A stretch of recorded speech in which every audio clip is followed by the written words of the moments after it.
আচ্ছা, আমার বোন আর আমার মধ্যে কী কী মিল আছে বলো তো? এই হচ্ছে আমার বোন। বোনেদের মধ্যে সবার ছোট, সবার খুব খুব আদরেরও। জানো তো, ছোটোবেলায় ও খুব রোগা পাতলা ছিল, তাই বাড়ির লোক ওকে কখনো বাইরে রেখে পড়াশোনা করাবে ভাবতেই পারেননি। সেখানে আমরা সবাই ছোট থেকে হোস্টেলে পড়েছি, নিজের কাজ নিজেরাই করেছি।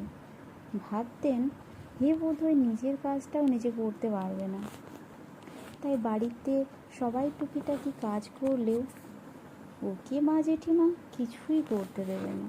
তবে আজ ও যা যা করে তা হয়তো আমরা কেউ করতে পারিনি। একা হাতে সব সামলানো, বাড়ি, বাচ্চা, বাচ্চার স্কুল, 6 কিলোমিটার বাইকে 6বার যাওয়া আসা, তারপর আবার বাড়িতে সমস্ত কাজ, সত্যি ভাবা যায় না।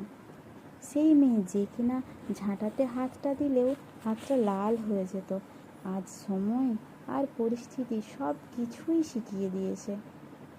তো তোমরা জানিও আমার কাজটা তোমাদের কেমন লাগলো। সবাই ভালো থেকো।